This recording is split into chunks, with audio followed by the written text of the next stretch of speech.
Viva Voz, com Vera Magalhães.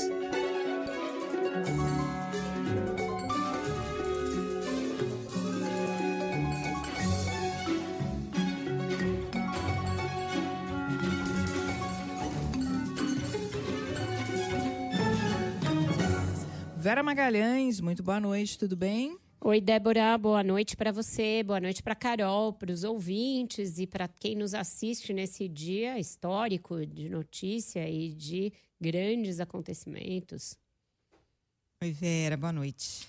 Ainda ontem falávamos que essa decretação do trânsito em julgado poderia acontecer nos próximos dias. Hoje, portanto, aconteceu. Isa Staciarina em Brasília tem mais informações ao vivo. Oi, Isa.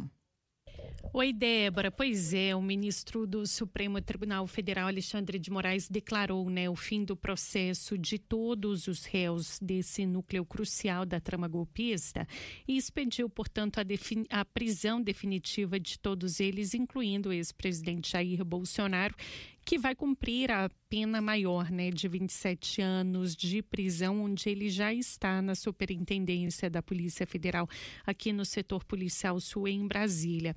Ao decretar a prisão de Bolsonaro, Moraes citou um trecho de uma decisão do ministro Edson Fachin, no caso da prisão do hoje presidente Lula em 2018, que o mandou para a sala da Superintendência da Polícia Federal em Curitiba.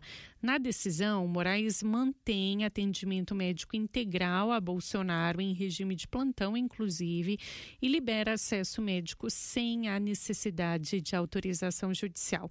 A sala do Estado-Maior, onde o ex-presidente está, tem 12 metros quadrados e conta com ar-condicionado, cama, frigobar, televisão e uma pequena mesa ali, como se fosse um escritório, um local de trabalho. Além de Bolsonaro, pela primeira vez na história do país, militares foram presos em unidades das Forças Armadas por tentativa de golpe. Os generais 4 estrelas, Augusto Heleno, Paulo Sérgio Nogueira e Walter Braga Neto, além do almirante da Marinha, Almir Garnier, foram hoje para essas unidades tanto do Exército quanto da Marinha.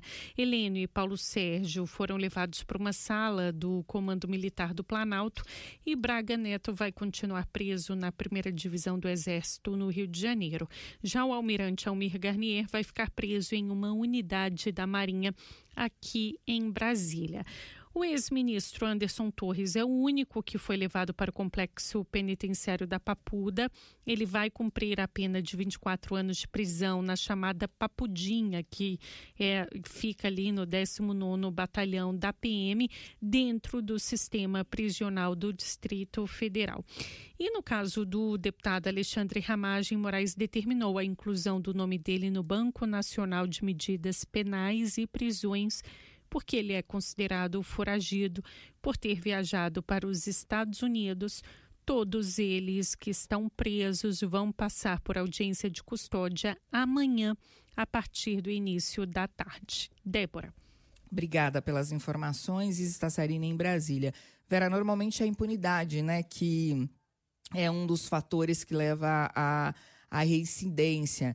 Quando a gente tem um dia histórico como hoje, isso faz com que quem daqui para frente vier a pensar em dar um golpe, vai pensar 2, 3, 4 vezes? Eu acho que antes disso a gente ainda vai viver ali as dores da tentativa de fazer letra morta da decisão judicial, Débora. Então, toda aquela movimentação no Congresso, mas eu acho que para o que se esperava, comoção popular e também a disposição do Congresso de lidar com isso, de, portanto, tentar modificar de alguma maneira a decisão judicial, ficaram muito aquém do esperado pelo QG bolsonarista. Então, o apelo por uma virada de mesa via Congresso, eu acho que já foi maior, foi arrefecendo ao longo dos meses e atingiu o menor grau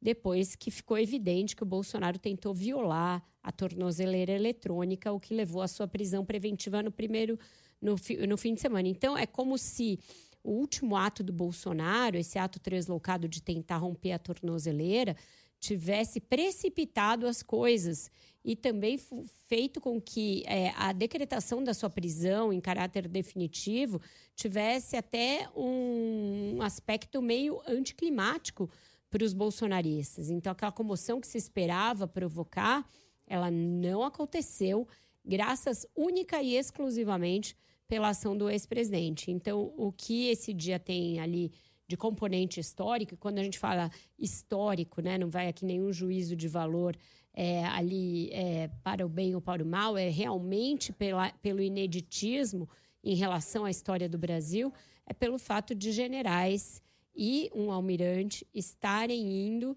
para a prisão, cumprir pena por cometimento de crimes contra o Estado Democrático de Direito. Então, isso é inédito na história brasileira, uma história que tem, sim, vários golpes registrados ao longo dos séculos, desde o Império, passando pela nossa atual fase da República, e ainda assim um histórico baixíssimo de responsabilização dos que fizeram isso, que tramaram esses golpes.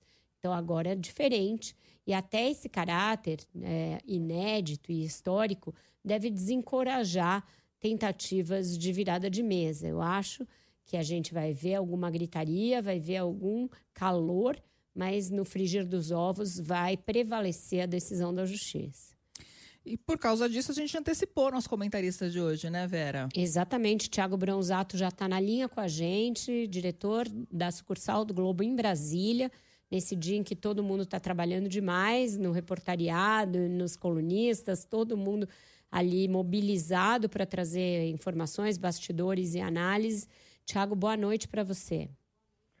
Boa noite, Vera. Boa noite, Débora. Boa noite, Carol. E boa noite aos ouvintes. Prazer estar aqui com vocês. Boa noite.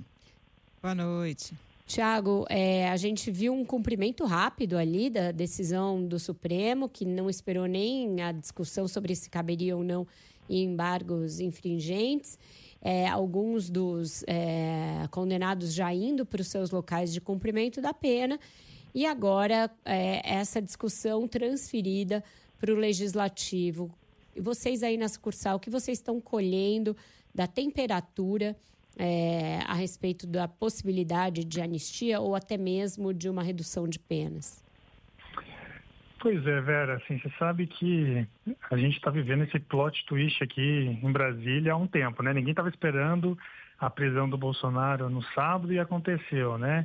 E também hoje, assim, eu falei, bom, sabe-se lá o que pode acontecer, vai vir o trânsito e julgado da trama golpista, vou pedir para os repórteres se posicionarem ali de manhã, já na casa de cada um ali dos réus, né? Porque vai que eles são presos logo cedo, né? Como a gente via na Lava Jato. E não foi o que aconteceu. Só que no meio da tarde, Moraes mandou decretar a prisão de todo mundo ali, dos réus, e pegou todo mundo de surpresa, né? E chamou muito a atenção e chacoalhou bastante aqui em Brasília, né? Então, e a gente ficou se perguntando assim, bom, por que agora ele decretou essa prisão, né? E especialmente assim, se o Bolsonaro iria ou não para Papuda. Surgiu essa dúvida primeiro aqui quando a gente estava apurando as informações iniciais. E a primeira coisa que ficou clara ali é que o Moraes fez uma decisão jurídica / política para tentar arrefecer um pouco o clima, né? Já mirando nisso que você está falando ali, no impacto político no Congresso.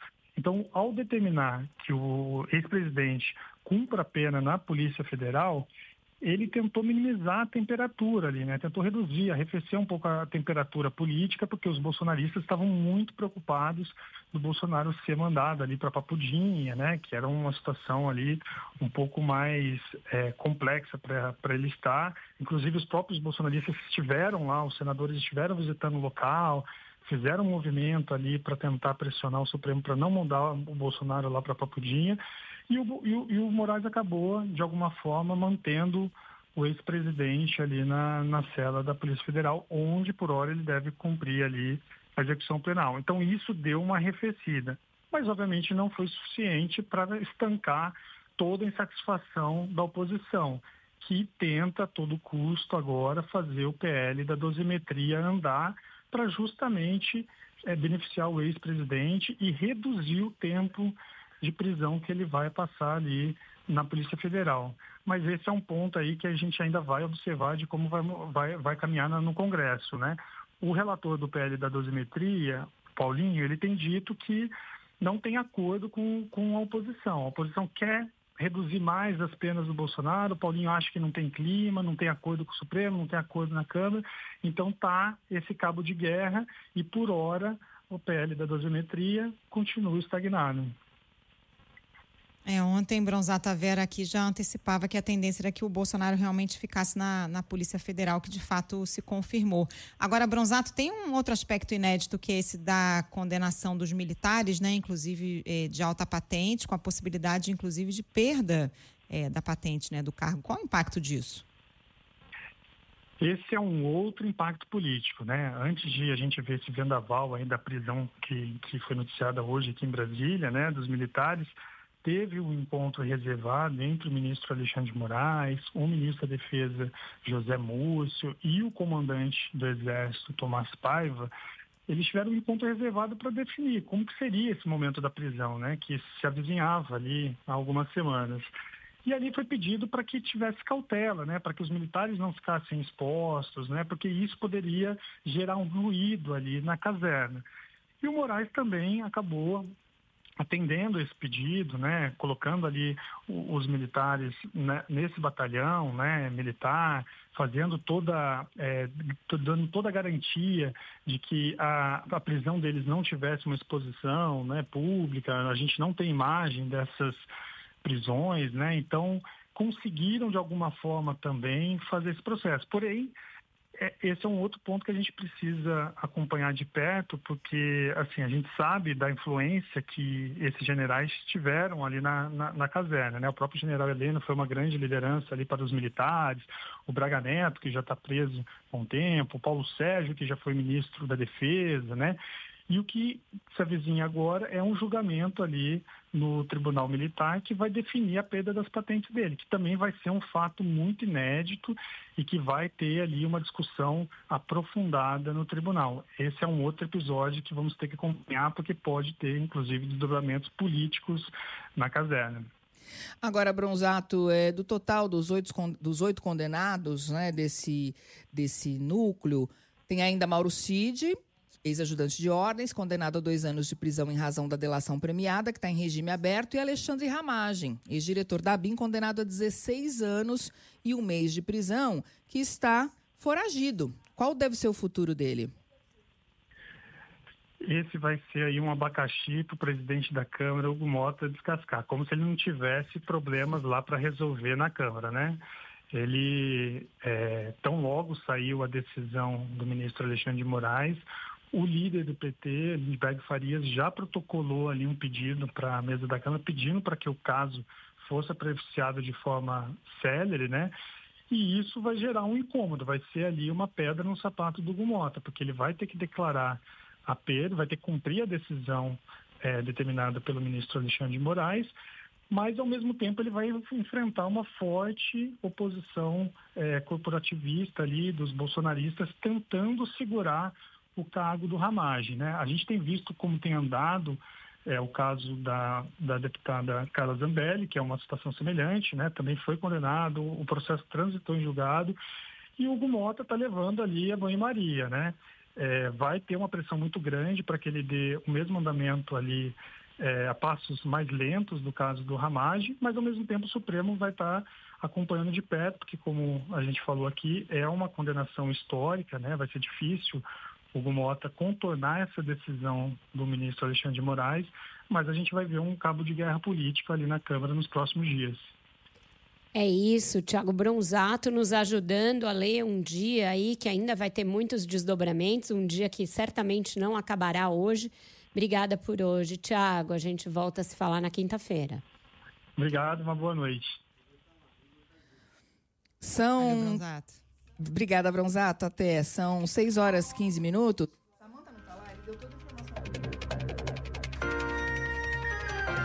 A gente vai a Brasília. O Igor Cardim vai trazer mais detalhes aqui pra gente sobre as sanções que devem sofrer aí os condenados. O Thiago Bronzato já falou aqui pra gente também, conversou com a gente sobre isso, mas o Igor traz mais detalhes. Oi, Igor.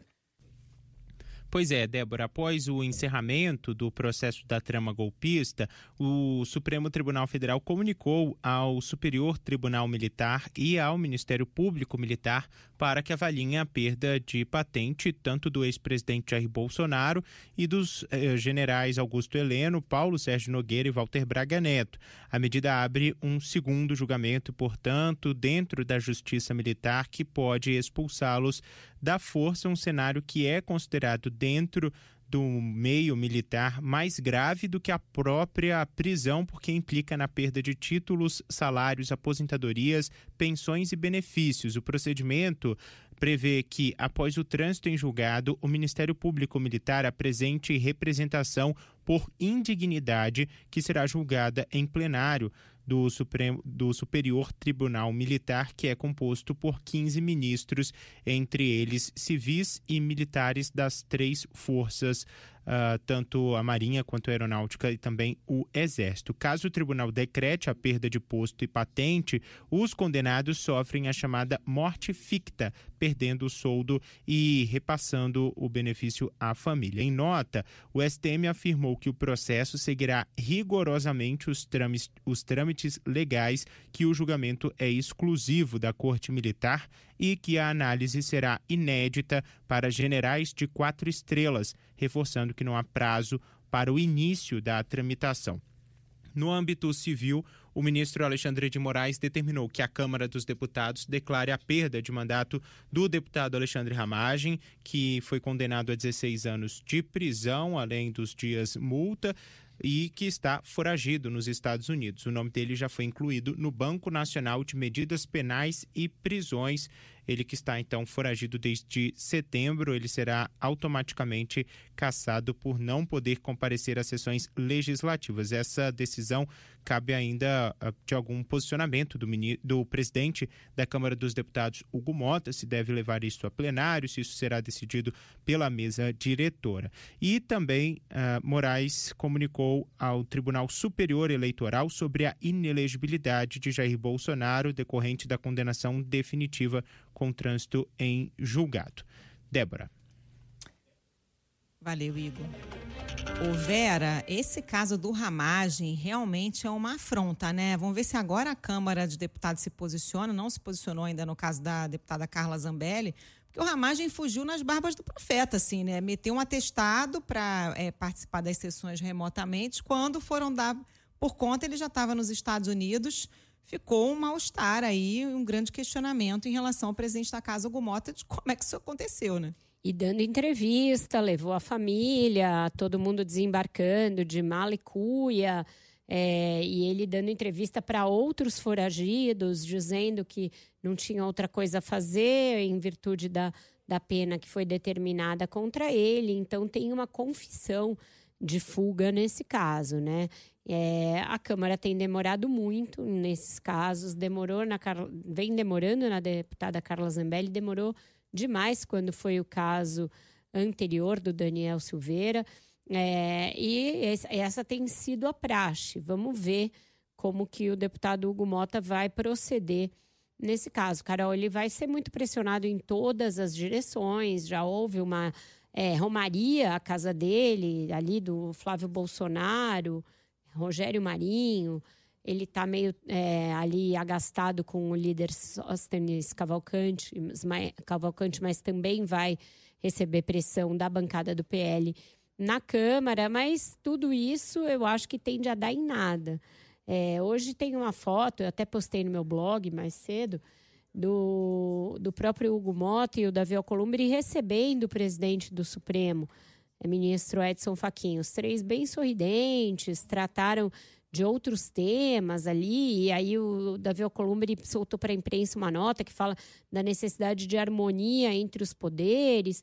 Então, eu não vejo nesse atual momento muita disposição nem da Câmara nem do Senado de criar ali novos contenciosos com o STF. Então, acho que eles podem até demorar com a decisão do Ramagem. Além da Câmara decretar a perda do mandato dele, tem uma dificuldade adicional de fazer cumprir a pena, porque os trâmites para ali extradição de pessoas que estão nos Estados Unidos são muito complicados, quase impossíveis.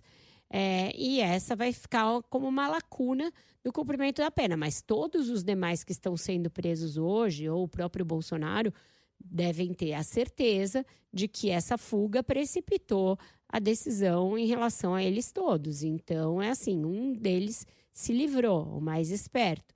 Os demais estão cumprindo pena, provavelmente essa decisão ali de nem se esperar para dizer que, não, olha, desculpa, não cabe embargos infringentes nem nada, foi toda ela precipitada por uma fuga e pelas cenas que a gente viu no sábado, que tinham todo o jeitão de uma nova tentativa de fuga por parte do próprio Bolsonaro. Agora, Vera Moraes também determinou a suspensão dos direitos políticos dos condenados. No caso de Bolsonaro, ele já tinha sido declarado inelegível pelo TSE. O que essa perda de direitos significa na prática? Pois a atual redação, né, da lei da ficha limpa diz que os condenados em decisões colegiadas, como é a decisão da primeira turma, perdem os seus direitos políticos, né, tem a inelegibilidade definida pelo prazo de 8 anos após o cumprimento da pena. A valer essa letra fria da lei, o Bolsonaro estaria inelegível até 2060. Portanto, é uma inelegibilidade que não é a mesma que ele já tinha contra si, que era em razão apenas daquele caso ali que tramitou no próprio TSE em relação à sua convocação dos embaixadores. Então, agora é uma outra condenação, uma condenação pelo Supremo, por tudo isso que a gente sabe, pela trama golpista, que também acarreta uma nova inelegibilidade a qual duraria 8 anos após o fim do cumprimento da pena, portanto, até 2060, até ele ter a idade ali de 105 anos, caso a pena se prolongue, tudo isso e tal, não seja reduzida em algum momento, etc. Hoje, mais cedo, na visita, né, ao pai, agora eu não estou me lembrando se foi o Carlos ou se foi o Flávio, mas enfim, um dos filhos disse que mesmo com esse cenário, foi antes da decretação, né, do transitado julgado, mesmo com esse cenário, Jair Bolsonaro não anteciparia nenhuma decisão sobre uma possível sucessão, quem poderia suceder nas eleições, porque eles acreditavam que ele teria a chance de concorrer. Quer dizer, um discurso que eles têm mantido já há muito tempo, mas que fica cada vez mais impossível. Cada vez mais sem pé nem cabeça, né? A verdade é essa, é impossível, não vai acontecer. Mesmo se mexessem na dosimetria dessa pena, a inelegibilidade anterior não tem nem discussão de anistia para ela. Então, se por uma hipótese a Câmara e o Senado fossem parar tudo o que estão fazendo para tratar da anistia ou da dosimetria para o Bolsonaro, ainda assim ele já estava inelegível antes. Isso tudo deve precipitar a pressão por parte do Centrão sobre a cúpula do PL para que, por sua vez, pressione o Bolsonaro para que ele faça essa indicação o mais rápido possível. Toda a sensação na direita brasileira é que não se tem muito tempo a perder para indicar um candidato, para que ele se torne conhecido, corra ao país e tenha chances de disputar com o presidente Lula. Então, essa pressão vai crescer muito a partir de agora. Quem deu essa declaração foi Carlos Bolsonaro, vereador pelo Rio de Janeiro e filho de Jair Bolsonaro. A gente faz agora um primeiro intervalo. Na sequência tem Repórter CBN e a gente volta com mais Viva a Voz.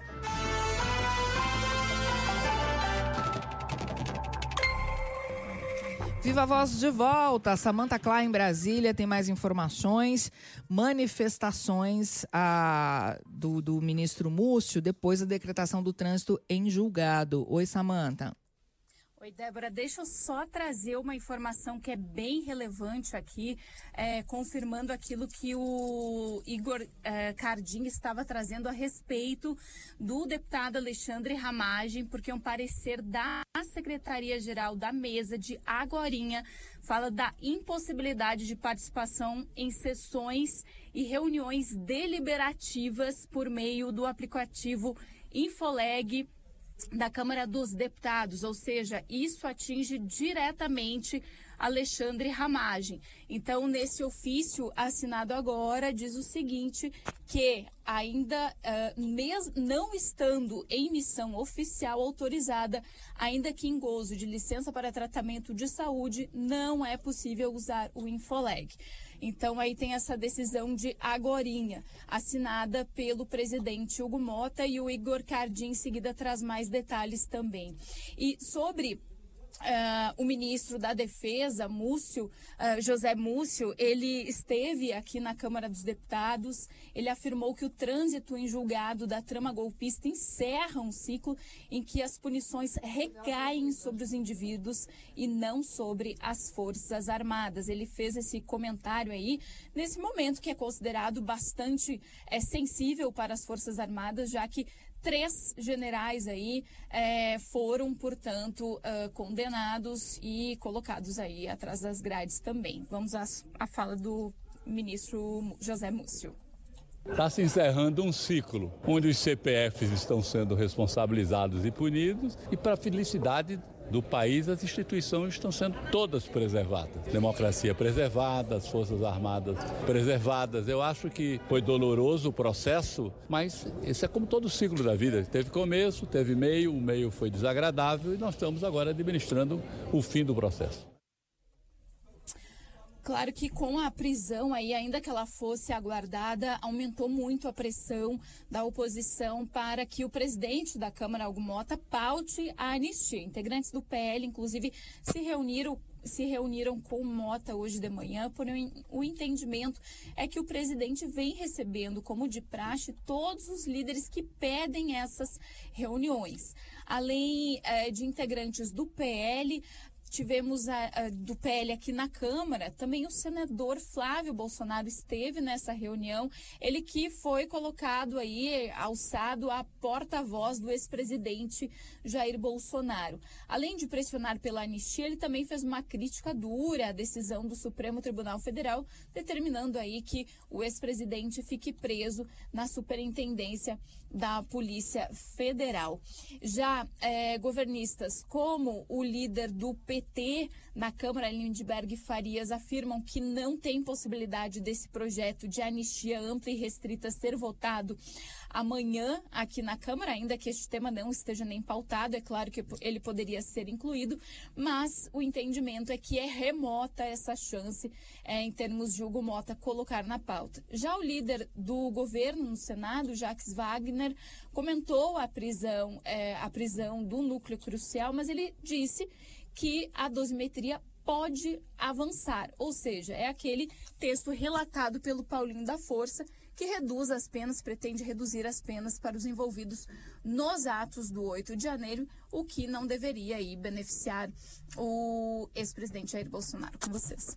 Obrigada, Samanta, pelas informações. Agora, Vera, essa pressão vai continuar, né? Obviamente, por parte do PL, principalmente, para pautar a disposição de Hugo Mota, ou melhor, Hugo Mota não tem tido disposição para isso.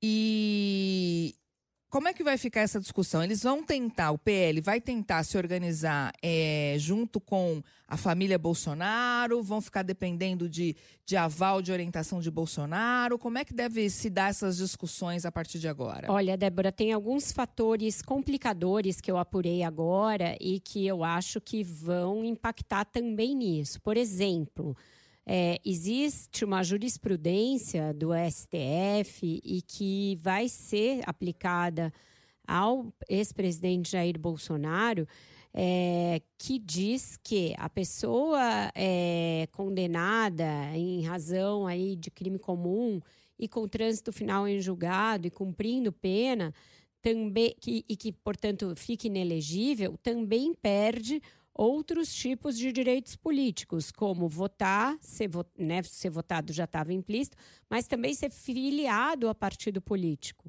Então, Bolsonaro, que é filiado ao PL, que inclusive recebia salário como presidente de honra do PL, será destituído dessa função e terá de se desfiliar.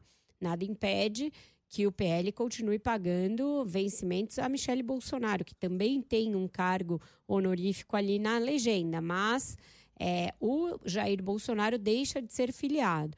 A decisão também proíbe que ele receba visitas para tratar de política. Ele está autorizado a receber a mulher, os filhos, os advogados e os médicos. Tudo bem que os filhos sendo políticos e a mulher estando, inclusive, colocada como pré-candidata, tanto a presidente quanto a Senado, funcionem como correias de transmissão dessas determinações do Bolsonaro sobre o que fazer na sucessão da direita. Mas aquela romaria de governadores, por exemplo, que ele receberia lá na sua casa, antes de passar um ferro de solda na sua tornozeleira eletrônica, essa não vai poder acontecer na Superintendência da Polícia Federal, onde ele está preso. E isso não tende a mudar, pelo menos num primeiro momento. A decisão, por enquanto, é que ele está apto a receber, inclusive todos os dias, os seus médicos, pode receber os seus advogados, mas não visitas para tratar de política.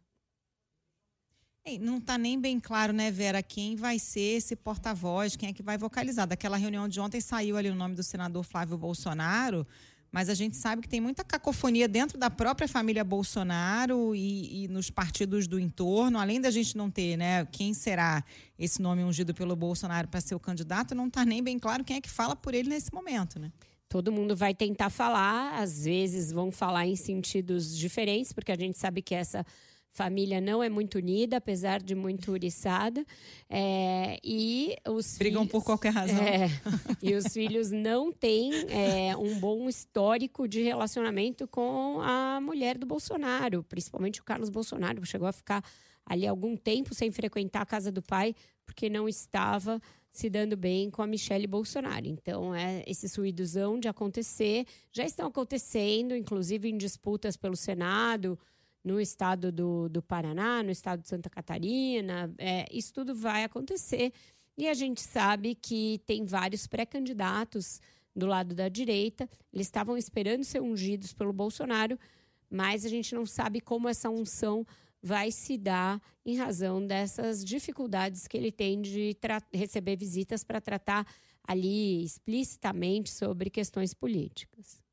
Hoje, 25 de novembro, eles estão coleguinhas, estão combinando ali, pelo menos na frente do público, né? Mas com o poder em disputa, a gente nunca sabe como é que pode ficar. A gente vai fazer mais um intervalo e volta com mais repercussão sobre esse tema aqui no Viva Voz. Viva Voz de volta! Matheus Leite tem informações ao vivo em São Paulo sobre manifestação de governadores.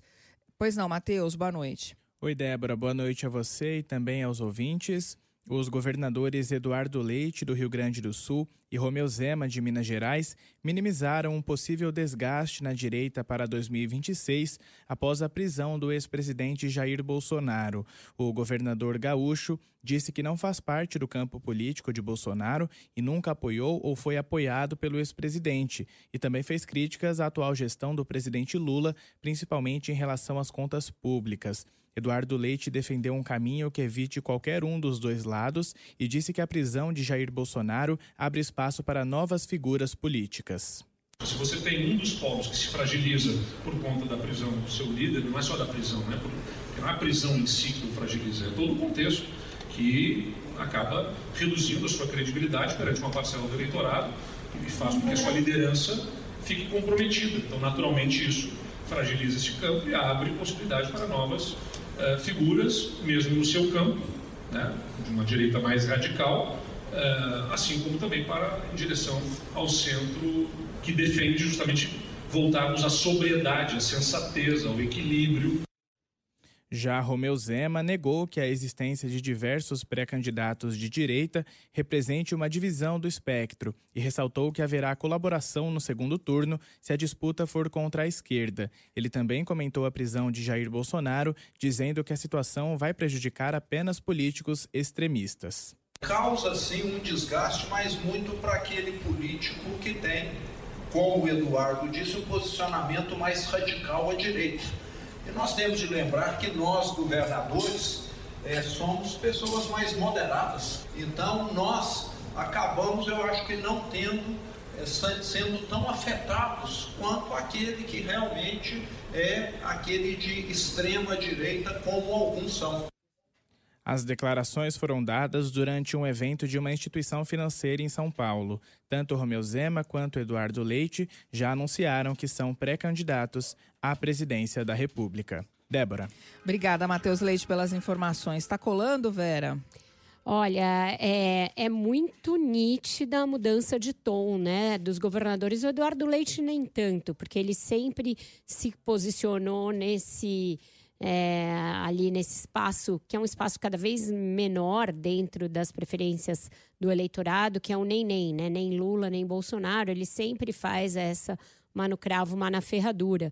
Mas o Zema era um dos que estavam ali dizendo que iria, se eleito, propor um indulto para o Bolsonaro, tentava a todo momento se colocar como um partidário ali da inocência do Bolsonaro, de que para você pacificar o país era preciso ter anistia, era preciso ter indulto. Foi a várias manifestações na Avenida Paulista, juntamente com outros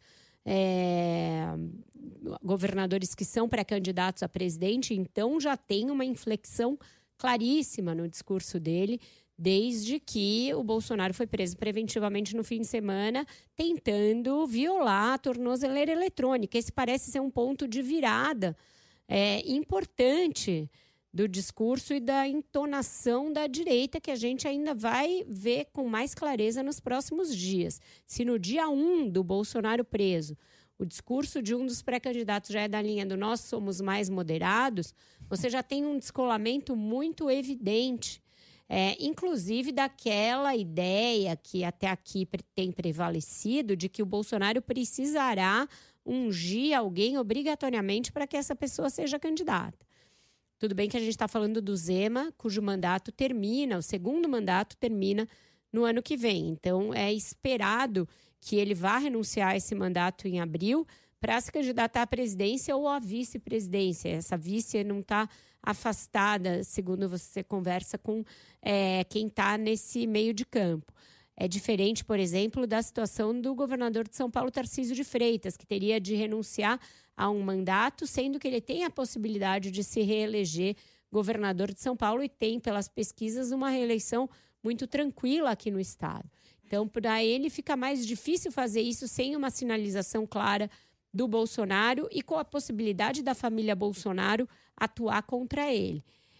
Mas já tem um descolamento de discurso muito evidente depois que ficou claro que a prisão preventiva não foi uma perseguição gratuita do Alexandre de Moraes. Sim, se deveu a um ato muito claro, específico e bastante radical do Bolsonaro de tentar romper, violar um dispositivo de segurança.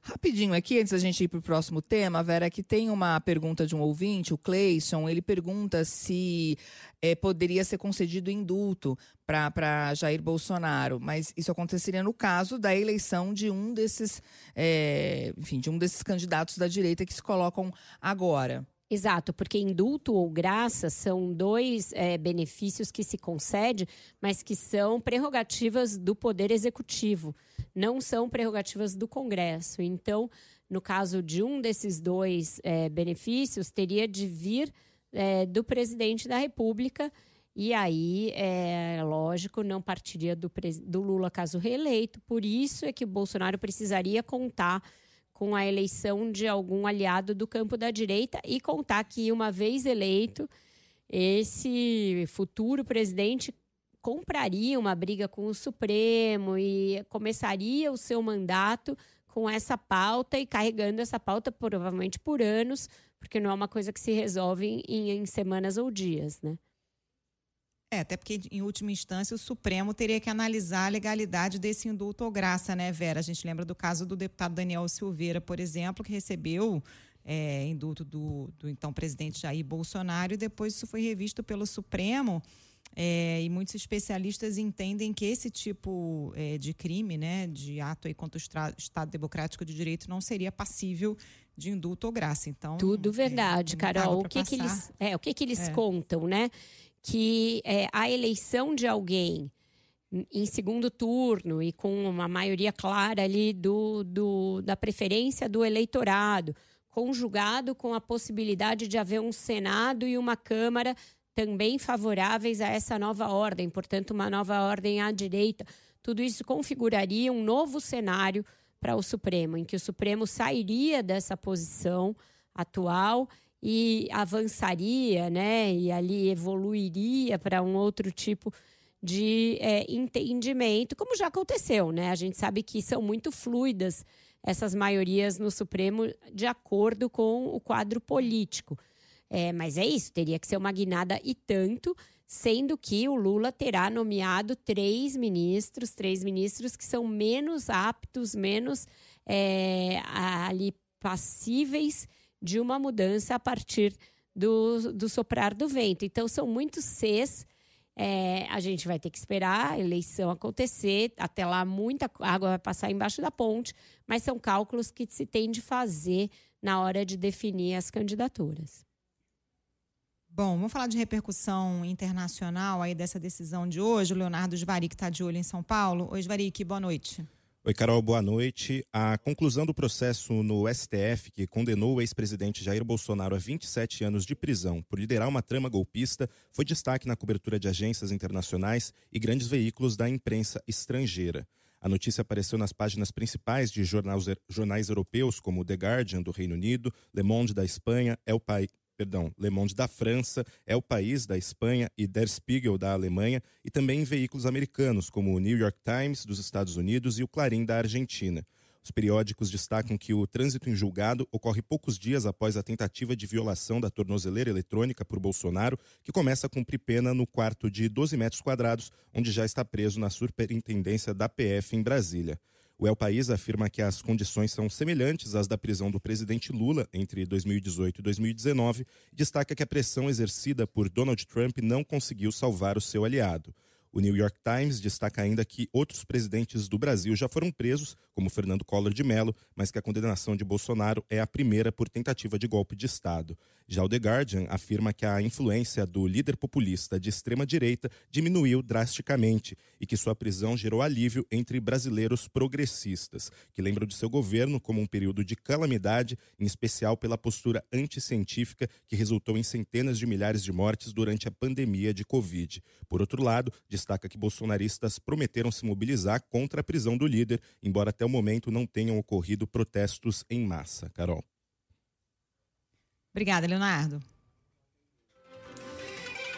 Bom, Desculpa, Vera. Não, acho que a gente ia falar, né, da outra notícia do dia, outra única, que foi o fato de que o presidente do Senado, Davi Alcolumbre, marcou a sabatina e marcou também a votação em plenário da indicação do atual advogado-geral da União, Jorge Messias, para o Supremo Tribunal Federal, né? Vai acontecer ali no dia 10 de dezembro e, de novo, como eu antecipei aqui, uma estratégia diferente daquela do André Mendonça. Lá ele cozinhou o galo até quando ele pôde e agora ele marcou para o mais rápido possível. Então é tipo sebo nas canelas. Jorge Messias vai ter que correr para fazer um corpo a corpo. A gente sabe que isso, os indicados costumam ir de gabinete em gabinete, conversar com os senadores, etc. E ele vai ter pouquíssimo tempo para fazer essa campanha pela sua própria aprovação num cenário ali muito adverso. E outro sinal de que as coisas não vão tão bem por lá, a aprovação da pauta-bomba, né, Débora? O Senado acabou de aprovar o projeto que garante aposentadoria especial para agentes de saúde. O governo prevê um impacto de 100 bi em 10 anos. Essa pauta-bomba foi colocada, né?